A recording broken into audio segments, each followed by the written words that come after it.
Hi, everyone. Yeah, it's my great pleasure today to introduce the next speaker, John Pretty, who unfortunately cannot be with us today. When I started Scala, I think in 2008 or something, was the first one to answer all my questions on the mailing list, and very patiently. And maybe that seems like a very long time ago, but at that time, he had already been using Scala for a few years.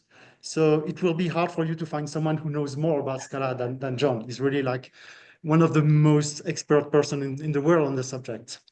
But that's not the only thing. So he has been helping countless people getting up to speed with the language through workshops, trainings, and even running his own Scala conference. So he's done a lot for all of us, which is fantastic.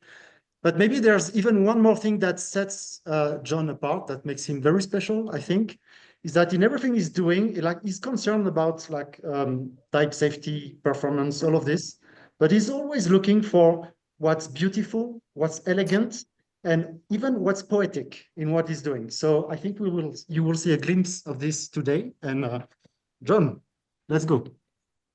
Thank you, Eric. That's a very kind introduction, and I will try to live up to it. So, hello, LambdaConf. Welcome to my talk. I'm John Pretty, and I'm speaking to you from Germany, unfortunately, because due to exceptional circumstances, I couldn't get into the US. So, sadly, I'm not with you, though I do really wish I were there. On the subject of exceptional circumstances, I'm going to talk today about exceptions. And I'm fully aware that I'm speaking to a mostly functional programming audience, and you might not have such a high opinion of exceptions. But I've made 6 bold claims about them in this title, and I'm planning to justify all of them over the next 50 minutes or so. I will be examining how we handle errors, and there are all different kinds of error, but the kind we're interested in are the ones that result in some deviation in our code, where we leave the happy path and have to go somewhere else. The happy path is the one that is making progress towards some desirable goal. My motivation here is really very simple. I want software to be safe. I want it to work. I want it to keep working while it's changing under maintenance. And software generally has a bad reputation, a deservedly bad reputation. And one of the reasons for that is that developers are working with code which they think works, maybe the tests say it works, but they can't prove it. And those standards need to improve. So programmers should be able to understand their code easily. They should read the code and they should know what the code means, know what it does, because it's written in plain and expressive language. And together, these two things give the programmers what I call confidence in what they write. And confidence in my code is something that's helped me enormously over the years I've been writing Scala. It's this fearlessness to make changes and believe that your code will still work after you fix the compile errors. And it's kind of like a superpower.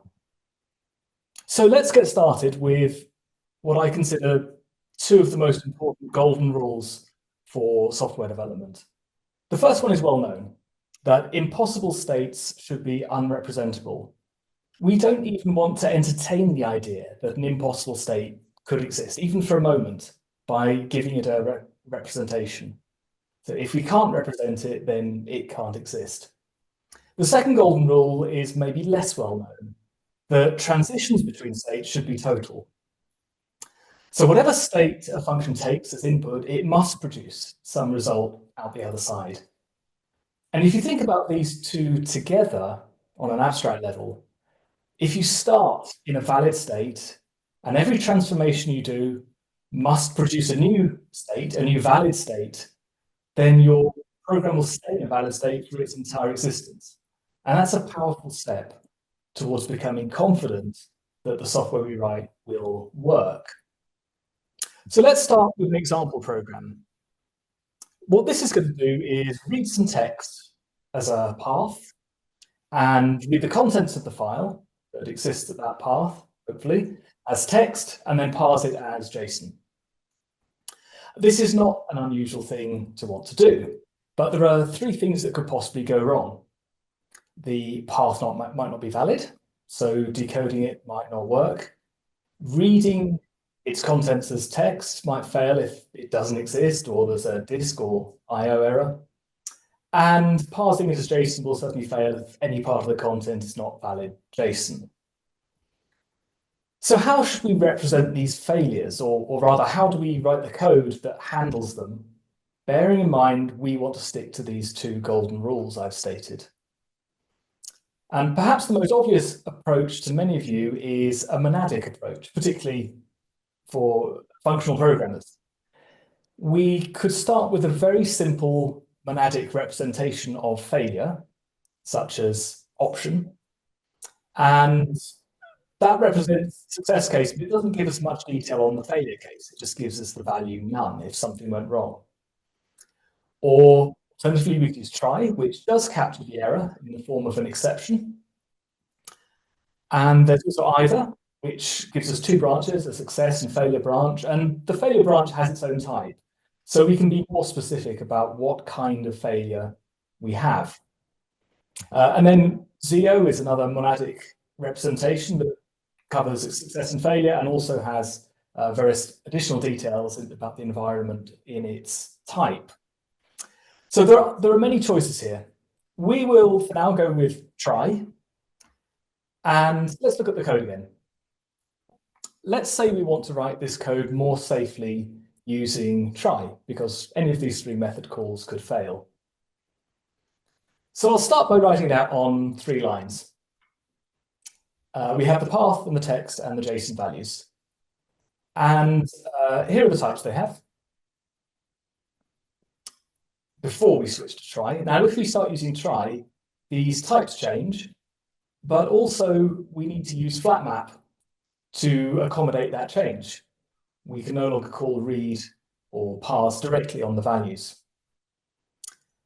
So this is good, but Scala gives us very special syntax for working with monads, and we can write this even better as a for comprehension.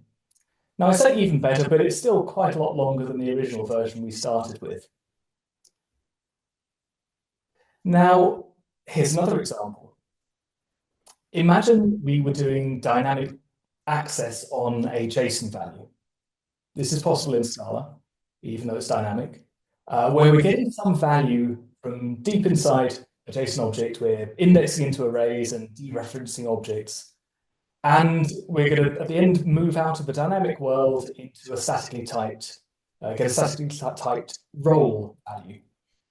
Now, if all of these options were potentially returning a try, because they're all fallible in some way, then we would find that we have quite a lot of work to do to rewrite them all out with flat maps. We could also go further and write them as a for comprehension, which would look something like this. But compared to the original version, which fitted on 1 line, we've got quite a lot of code now, and I would say it's a little bit less clear than the original.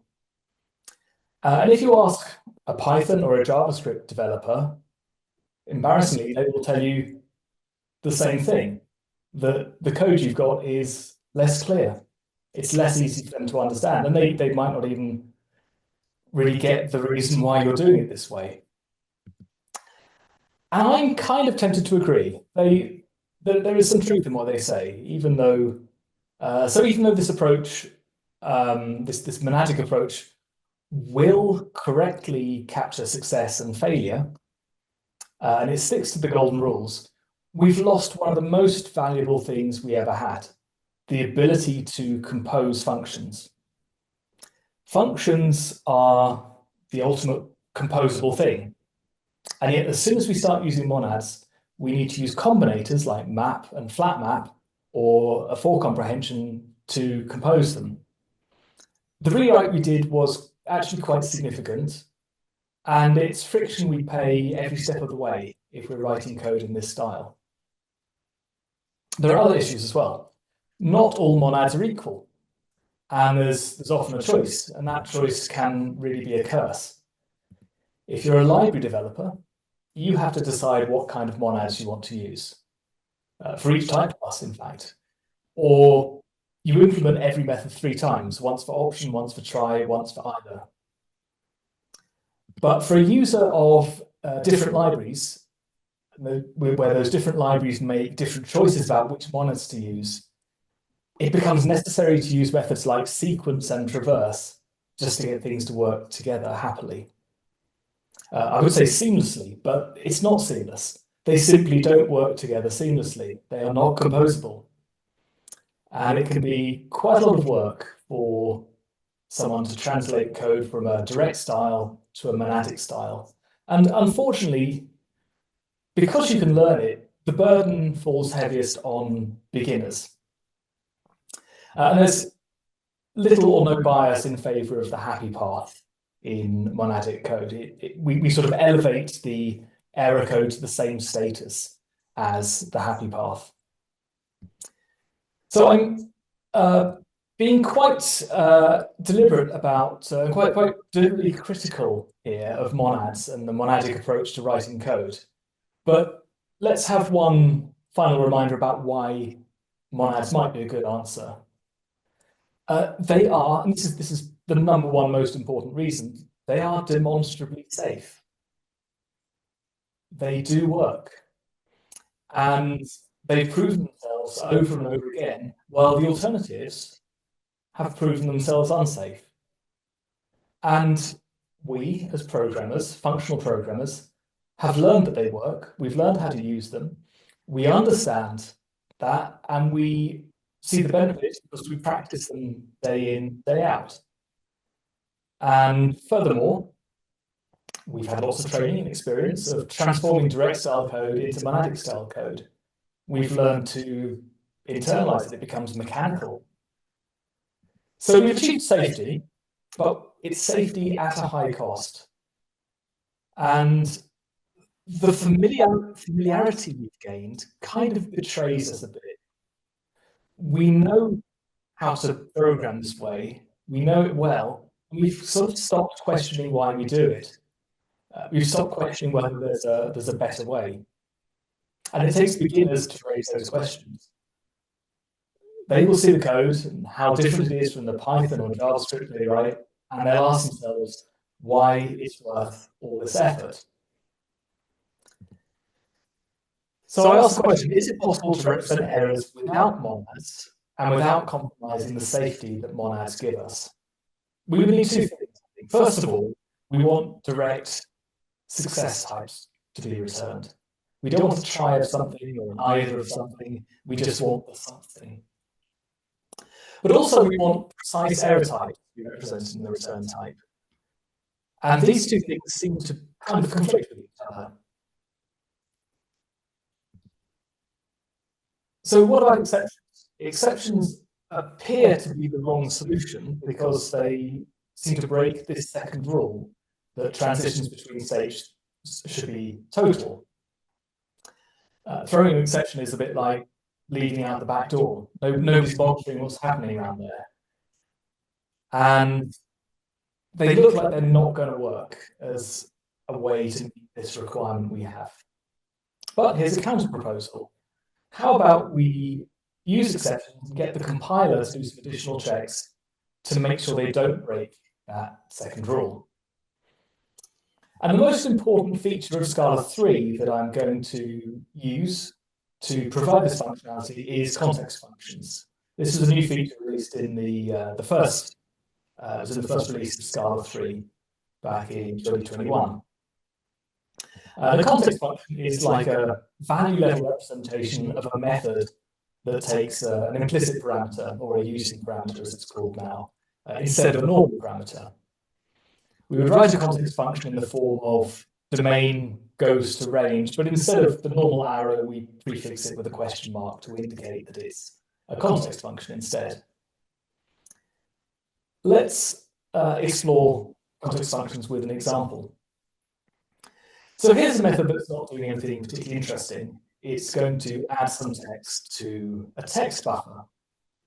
Let's first create a new buffer, and then we'll append hello world to the buffer, and then we'll get a result out. Now we can also write append in curried form like this. It's just an alternative way of writing the same thing. And here's another way of writing the same thing. We can write this return type as a function. We have to tweak the implementation of it, but it is basically, once again, doing the same thing. So let's go back to the curried version for a moment, and then change that second parameter to an implicit parameter, a using parameter. You'll notice that the second to last line had to change as well. It now says using buffer instead of just buffer, because we have a mismatch between an explicit value and an implicit parameter. This mismatch means you have to force it. This wasn't something you had to do in Scala too, but it was more of a problem when it was flexible like that. Now the parameters must match. But we can also just make that buffer a given value, and then we don't need to mention it at all in the append call. It's automatically getting applied there. We don't even need to give a name. We can use summon to refer to it by its type.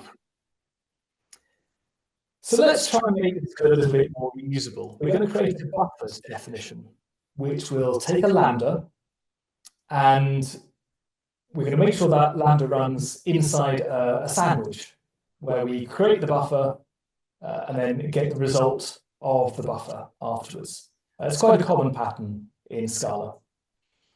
And we can use the buffered method like this in the example at the bottom. Note that I'm using the new significant white space style of writing Scala. So what we're doing here is we're introducing a new scope with this buffered call, and the lambda is doing something to the buffer. And then here comes the trick. We're going to make that function, the lambda, a context function. So just a small tweak here. And with a couple more changes, we can make everything apply automatically. So what you see at the end there is the elegant syntax we were aiming for all along. We have a single word which introduces a new scope, and inside that scope there is context that doesn't exist on the outside in the form of a buffer, and we can call the method append inside buffered, whereas outside buffered it would be a compile error.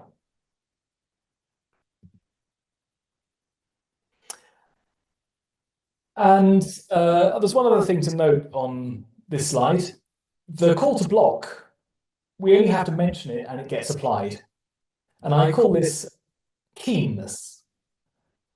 This isn't a widely used term, but I'm using it here. It's slightly different from eagerness, which is in contrast to laziness. But keenness is, if I say a value or reference is keen, it wants to be applied. It wants to execute itself. And all you have to do is mention it for it to be called. So a context function is kind of compelled to apply its context parameters.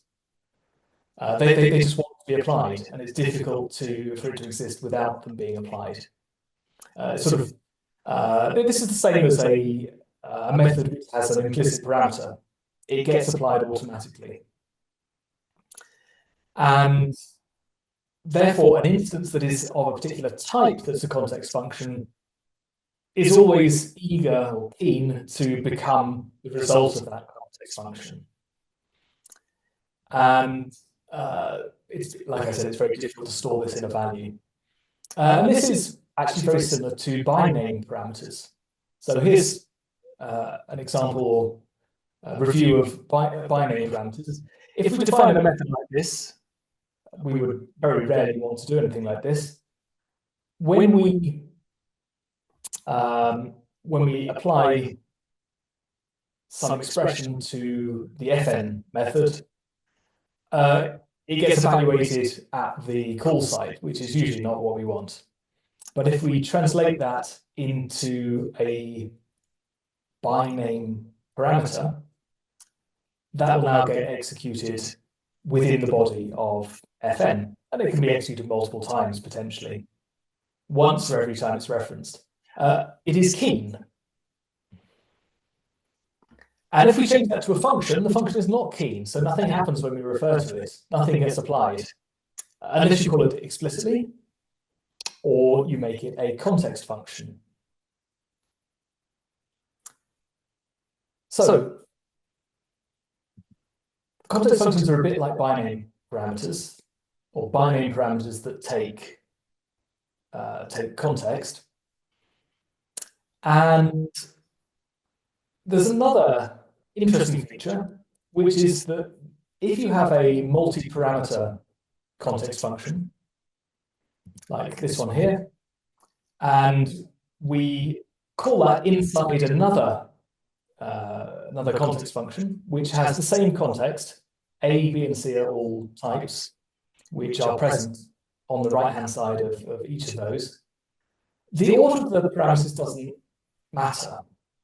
We can reorder them. We can change them from tuple style to curried style. We can change the order they appear in, or any kind of grouping. We can reverse them, and the transformation happens seamlessly. We don't have to do anything to get it to rewrite, and that's really nice. We don't have to worry about that particular detail, and it's kind of equivalent to what Traverse is doing, but with a lot less stress. And there will be work that's done at the bytecode level.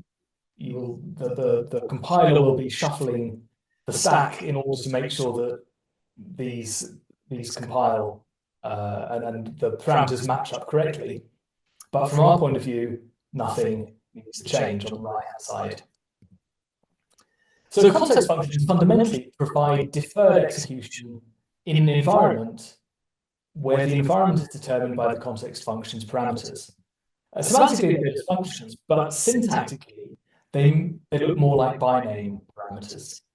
Their return type and their environment are encoded in the type, and this is enforced by the compiler.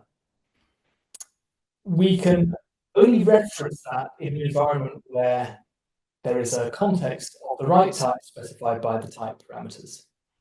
And for our problem, where we are dealing with exception handling, we want to encode what I would call the capability of raising errors of a particular type.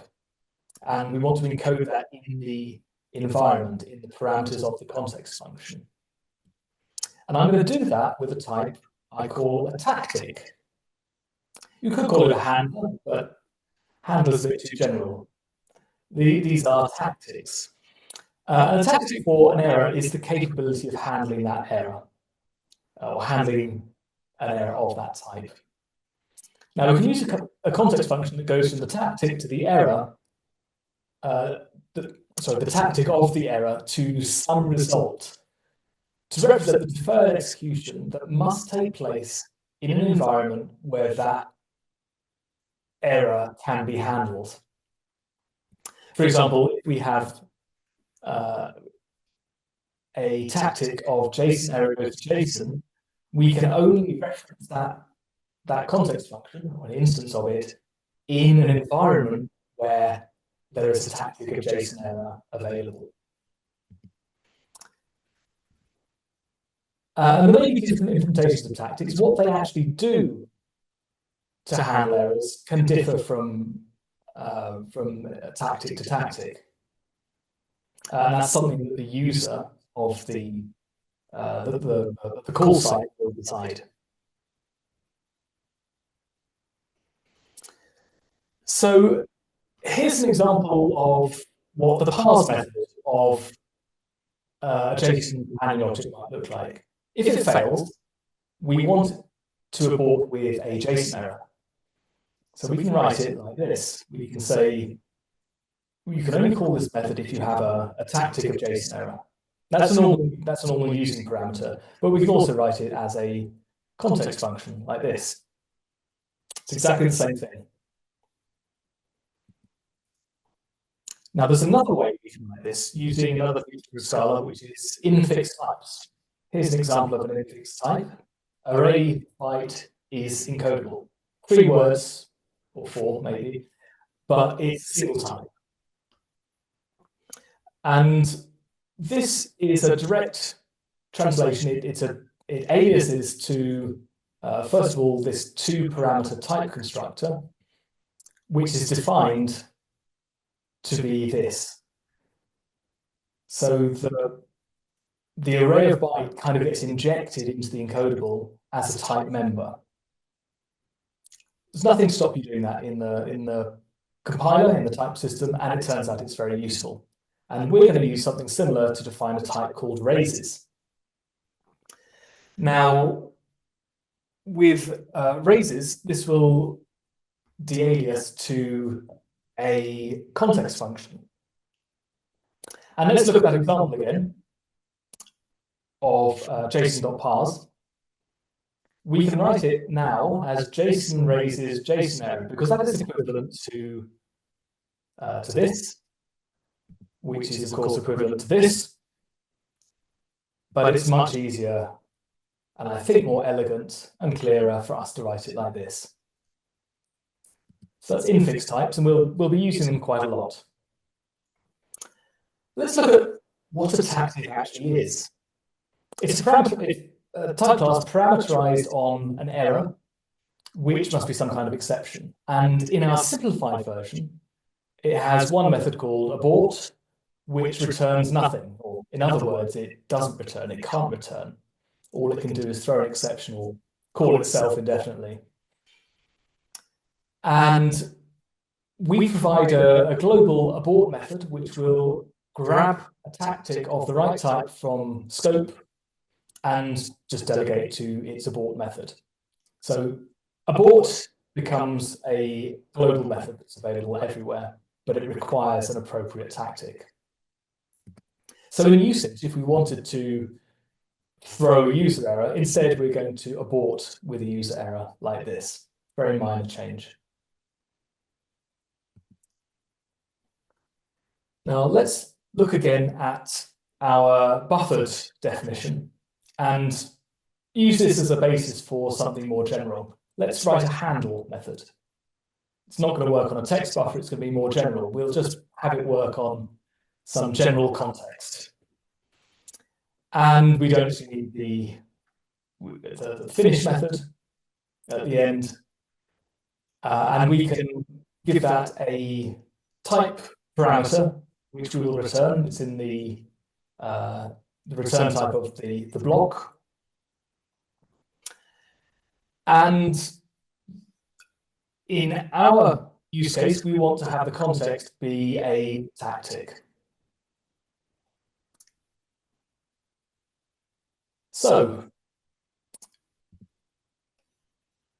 what can we do with this handle block that we've created? If we have an action that will randomly throw or abort with a user error half the time, then we can put action inside handle, and that is permitted. But if we were to put action outside of handle, it would not be permitted because there's no tactic of user error there. So let's run with this. And whilst we'll put it in a run method, and whilst handle is just a toy example I made up there, recover is the method that's provided by my contingency library, which is part of Soundness. And recover is a bit more complicated. It takes a partial function to begin with from an error type to some result type. And what that will do is inject a tactic corresponding to each of the cases there into the within block. So whatever cases you list in your partial function, recover, which is a macro, will look at them, it will read them, and generate automatically tactics, which will be part of the context of the within block. If we didn't want to print a message, we could abort instead with an action error. Now, action error is maybe some error we want to provide to aggregate together these possible failures. And if we do that, we need to declare that we are potentially raising an action error. We need that return type to be changed. But actually there's a more convenient method called mitigate, which is for transformations. It's like mapping the failure branch of a trie. And this is aggregating together some lower level failures into a higher level failure called action error.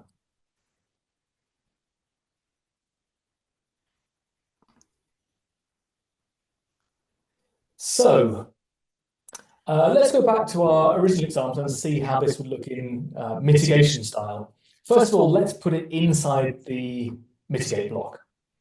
We've handled JSON error here, but there's still a possibility of a path error and an IO error because there is no tactic inside the within block to make it possible to call them.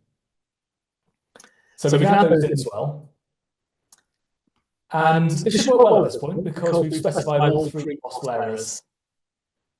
And we're going to transform them into a new error I just made up, read error.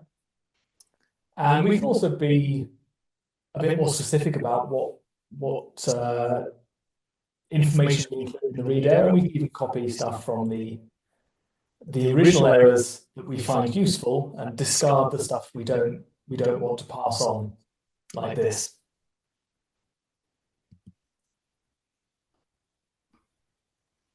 Or we don't care about any of that detail. All we care about is whether it succeeded or not, so equivalent to an option. We can just put it inside a block called safely. Safely provides a very generic tactic that handles any kind of error and returns an unset value, a bit like none, in the case where there's a failure. And we can just default to, for example, an empty JSON object if we wanted to, in the case where we didn't succeed for some reason. Or, if we like living dangerously, then we can use unsafely, which will just throw the exceptions. So any failure that happens gets thrown. And maybe you know that the code is going to succeed. You know something more than the compiler does. Or maybe you're just writing a prototype and you just don't care about the errors. You can even globally use a strategy that provides a global tactic for any kind of exception. And this is useful if you are writing your very first version of some code and all you care about is the happy path. So looking at this in the opposite direction, you start with that throw unsafely strategy. That means you just don't care about errors and they will throw exceptions. But maybe you want to adapt it so that you only have certain more local fine-grained scopes that are unsafe. And then you replace unsafely with safely and handle the failure cases. And then furthermore, maybe take a step to recovering from specific error types, and you can enrich those errors and be very precise about what went wrong, give more feedback to the user, or just log it somewhere. And we can have multiple tiers of errors where low-level errors get translated into more unified, higher-level errors in a hierarchy, channeled towards the front end where the end user will be expected to act upon them. And the most beautiful thing about all of this is that it all happens without changing the code on the happy path. It remains that straightforward expression that we wrote the very first time. So when you start work on a prototype, it shouldn't feel like the code is going to be thrown away in a rewrite when you make it safer. The code will stay the same. The code around it will grow and deal with all of the unhappy paths. Okay, so let's take a look at something else that may not immediately seem relevant. Generic derivation. I've done a lot of work with generic derivation over the years, and you may or may not be familiar with it, but imagine we had a set of data types representing a configuration or perhaps a text editor, or part of that configuration at least. And we want to make the configuration encodable in JSON. So how would we do this? Well, we could define a custom encodable instance for config, and one by one encode all of those parameters. But with the generic derivation, what that says is we can derive, if we can derive an instance of theme is encodable and font is encodable, the two parameters of config, and if we can derive text is encodable and int is encodable and boolean is encodable, then we can have a font is encodable, provided there is some glue code that will combine these instances together. And the glue code will look, this is the signatures you need to implement, but they are quite complicated, but the implementations tend to be actually quite short in many cases. This is using Wisteria, which is the library I wrote to take advantage of the new features of Scala 3's generic derivation. So let's look at how this could work for our config example. Here is a particular value of config, and we're going to just call .json on that. And that is going to go look for a config is encodable. So we will summon that, and it will find one. It will find the generic derivation method in encodable, which will then be resolved to do a join using these two encodables. And then each of those needs to be found as well. They both resolve to this derive method, which in the first case is another join, and in the second case is going to be a split. And then we need to provide the dark theme and the light theme as well. And the code is getting quite long. Luckily, this is all done in a macro, and all you see in your source code is this, just those 5 characters at the end, .json, and you don't have to worry about the rest. So this is generic derivation on the type class that doesn't really produce errors. You can usually encode to JSON without the possibility of anything failing, because JSON is overrepresents the things we have in our types. But going the other way around, decoding is usually unsafe, because you can encode almost anything in JSON, but most of JSON won't match up with the types that we want to decode for, and any of those would be failures. So it's inherently partial. So how should we write a safe decoder for JSON? Well, let's start off with the encodable instance. It has a type member, which is the type we're going to encode, self. But other than that, it's quite simple. So we could be naive and just translate that, call it decodable, flip the parameter and the return type around, and call the method decode instead of encode. So that looks very simple, but there's no way of representing errors here. So we could, first of all, try returning an option, or maybe we want to use a try. And we now have a way of capturing the error that occurs, but there are problems with that. We would maybe like to know what kind of exceptions could be raised by a particular decoder. And if everything has if all of the failures have the same type exception, we don't know that, at least not statically. So maybe we want to give exception its own type, which we add as a type member. So this is getting a bit closer to representing the sort of things we want to have in our decoder. Or maybe we just want to use go straight in with the context function idea, which still needs the type member fail.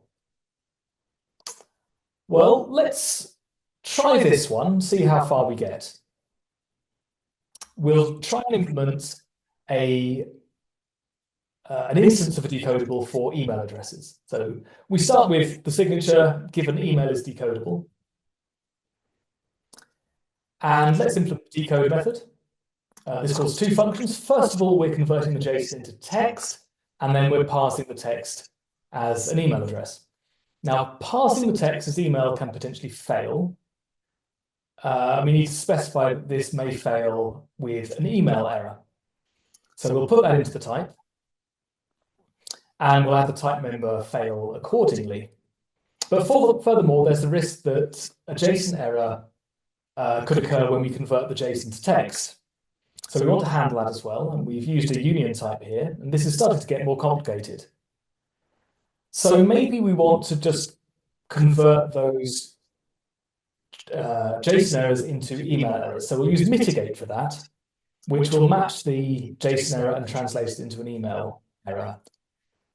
Note how email errors occurring in email.parse happen just the same as they did before. They're not, they don't interact with mitigate. So we can eliminate a bit of the complexity from the type member there. But let's try a little trick now. And this is one of the most important points that I want to get across from this talk. Let's see what happens when we remove this raises email error part of the type. So we just say we're going to return email in this case. Now this is going to be a compiler error because we need a tactic to handle email errors, but we don't have one anymore. Could we put it somewhere else instead of in the return type? Well, perhaps we could put it here. At the very first line, we've added tactic of email error. So this is like an implicit parameter on the given itself. You can only call this given if you have a tactic of email error. Now, what that means is the tactic is available in the scope of the body of the decodable. It's available exactly where we needed it. And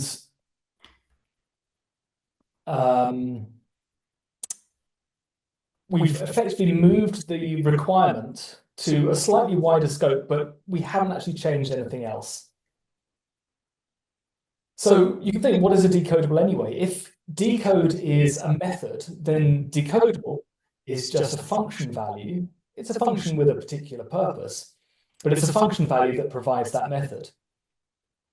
So we can simplify things further, and we'll separate the step of extracting the text from the JSON, as I've done here, and then look a bit more low level at what is really happening. We are summoning text as decodable, and we're getting a decodable value and using that to do the decoding. So where is that text is decodable coming from? Well, when we wrote this, we probably had a particular decodable in mind, the one that's the primitive one that's defined on the decodable companion object, the default one. And we know that requires a tactic for handling JSON errors because we know that if you're getting text out of a JSON value, then there's the possibility it might be a number or something else. So the default version must have a tactic for JSON errors in scope. But instead of using that one, which requires a tactic of JSON error, we could just demand one in the signature of our given here. So we'll make it an environmental requirement. And actually, we no longer need to mitigate anymore. We can just use the one that is in scope because it's declared in the signature of the given. We don't need that. And we can put those two on the same line. And you will notice that decodable is a single abstract method type, which means that we can actually write this as a simple lambda. And there's one final little change I want to make, and need to make, because this is not valid Scala syntax. If you have a given definition any function is automatically implied to be a context function. So we can write it with a normal arrow there. But I wanted to write it with the context function arrow because it behaves in every other way like a context function. So our definition for decodable is actually the first one we came up with, the really simple one. And it's possible to define type classes in general in the most naive way, the simplest way possible, without any consideration for the environment. We don't use any generality when we delegate the specification of the environment to the instances. And we don't have those difficult decisions about how to represent failure. We don't have multiple different methods for each possible monad we might need. So without compromise and without loss of generality, type classes are now fully polymorphic in their environment. Let's look at an example of decoding some actual JSON. Here is a value for a config file. Let's do this step by step. We're going to define this method config, which takes the file name, and we want it to return a config value ultimately. So let's build it up. We will decode the path, and let's start by granting ourselves the right to raise config errors, which allows us to write a mitigate block here that will translate that path error into a config error. So if we get a path error when decoding, we'll translate that into config, and this is permitted. But as soon as we try to read that path as text, we get a new compile error, which is that we don't have a tactic for handling IO errors. So let's add that in. New tactic gets injected into the within block. Likewise, when we pass it as JSON, we need to handle JSON errors. So, okay, we've got a JSON error so far, but what if we wanted to actually interpret the JSON as a config? So let's write as config at the end, which will trigger generic derivation. And generic derivation is going to go and look for all of the type classes it needs in order to decode that as a config value. And it will discover very quickly that we're not handling, or we have no tactic for handling, say, theme errors. So it can't get a decoder for themes unless we add this line here. It will discover that we don't have a handler, a tactic for font errors. So we'll get an error message saying we couldn't find a font decoder unless there's a tactic for handling font errors. So we go and add that in. And we've now fixed the compile errors that arose when decoding config. And the nice thing is that the compiler guided us all the way.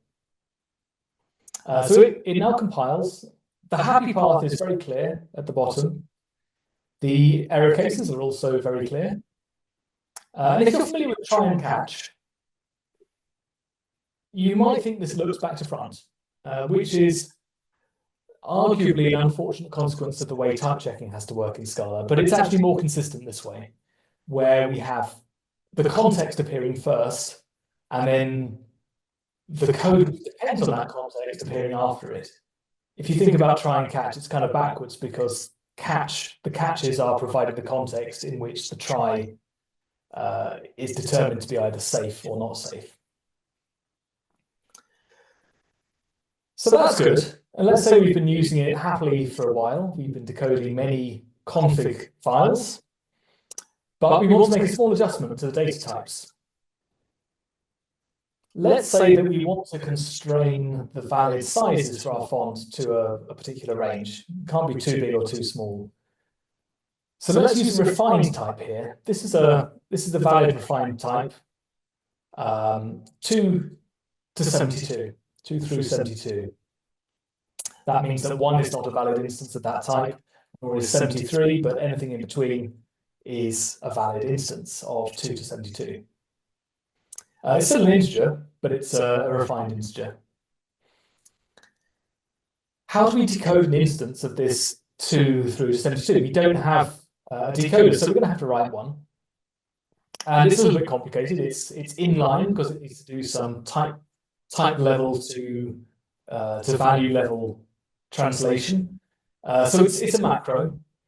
But the most important thing is the last line, where if our value is out of range, then we're going to abort with a range error. But in order to do that, we need permission to raise it, which is granted by declaring tactic of range error in its signature. And as soon as we do that, this code, which was happily compiling before, stops compiling because the definition of config changed. It now requires a tactic of range error to be in scope, which we can provide just by including it there. So this goes back to my early motivation that programmers should have confidence to make changes, safe in the knowledge that the code will remain type safe globally. We changed a very subtle parameter in one of the definitions of a data type, and then elsewhere, this could be a different file or even a different downstream module. It stopped compiling, but it was correct to stop compiling because we had to do something else. We had to handle range errors.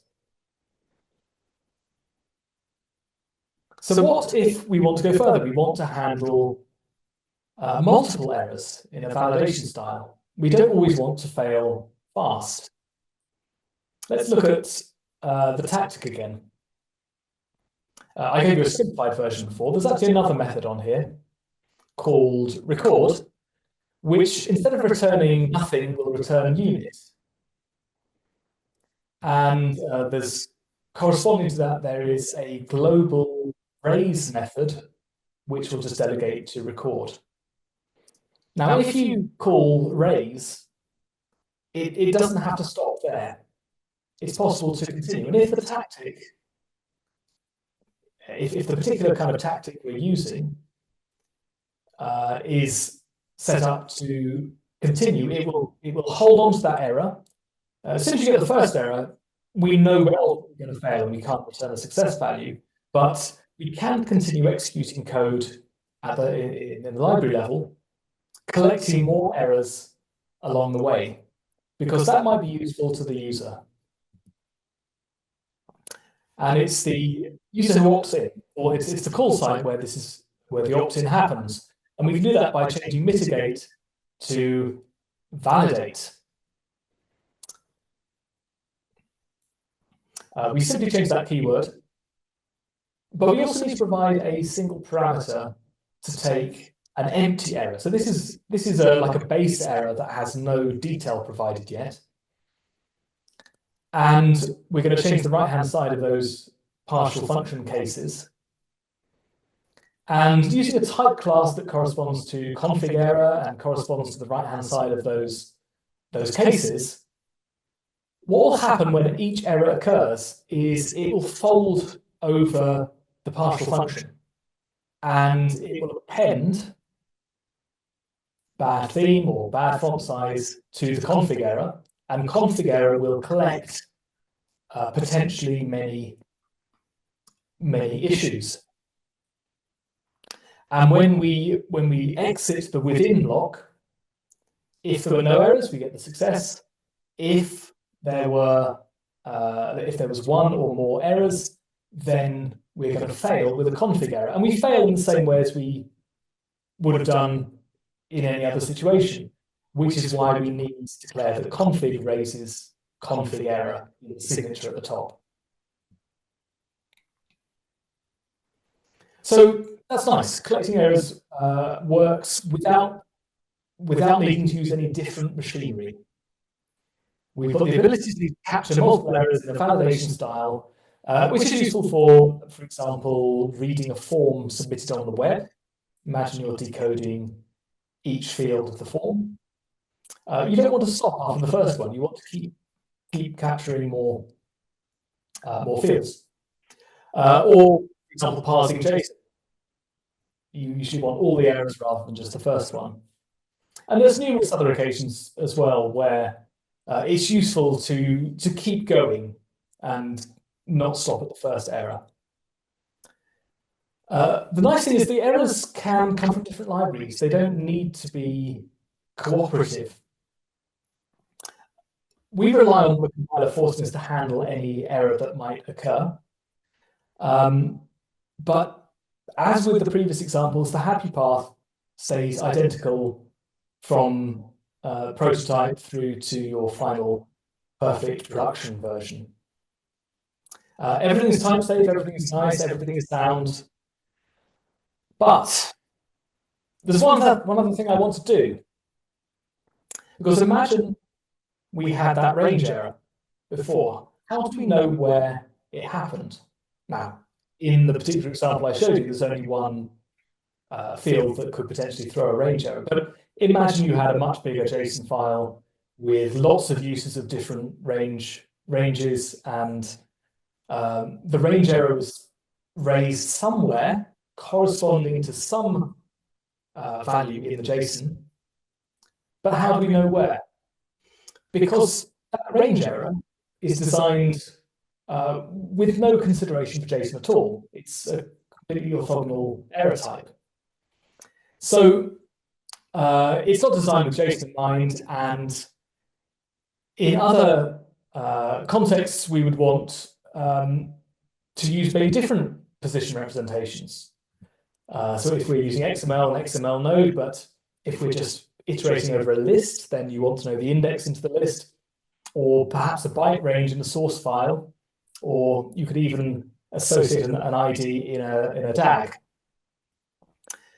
We need to abstract over focus the position that the error occurs. And with validate, we can do that with adding an additional parameter, type parameter here. And what that does is it makes available on the right-hand side a focus value. And the reason that is possible is because the definition of as, you'll see in the last line there, as is the method we call to convert to a config. As is defined as returning a result raises JSON error, tracks JSON pointer. What that is saying is that it will keep track of the position of within a JSON file, within a JSON structure, as each error is raised. So, final few details. I've got less than 5 minutes left now. Performance. Exceptions are well known to be slow. At least they're well known to be slow if they have stack traces enabled, because stack traces require a lot of work. There's a lot of object creation involved. And if you don't do that, you can turn it off. You can turn it off just by importing something. They actually become a lot faster, and their performance is very comparable to monadic code. So that's often desirable. And important point to note is that if you are checking exceptions and you're handling them using the examples I've shown, the only stack traces you ever see are the ones you didn't handle. So you don't need them most of the time. So overall, I think this is there are many advantages to this direct style of coding. It's composable, but you still have the safety of monads, and you don't have to compromise on syntax. You can seamlessly transition from prototype to production without changing your happy path, and under maintenance, you maintain type safety without compromising on performance.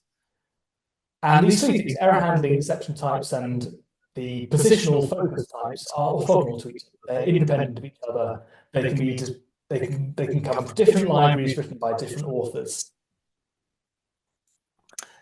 And so disadvantages. There are two that I can think of.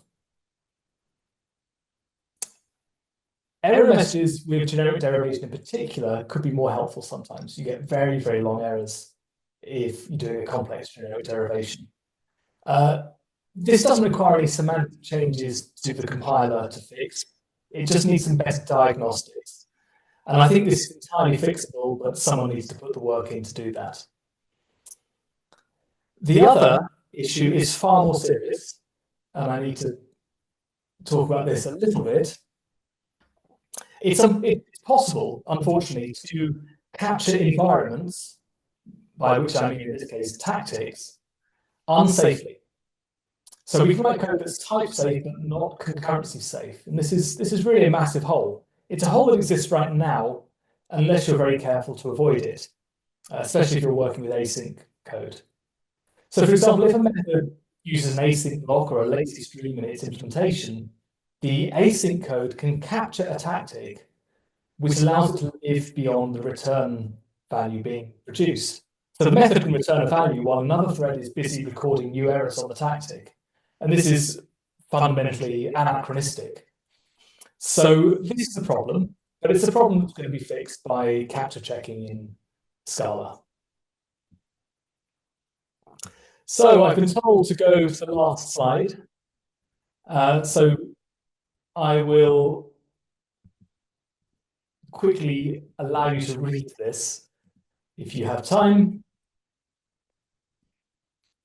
And I will just go onwards to my thank you slide and leave you with some advice. Never put off until runtime what you can do at compile time. Thank you everyone for listening. I hope you were there the whole time. I had no feedback at all. Hopefully there's somebody there who will talk to me and I can take questions. John, thank you much for your talk. We are running right up on our last keynote, so we'll have to defer any questions to the Discord or your various online presences. But again, thank you very much for your talk. Okay. Thank you.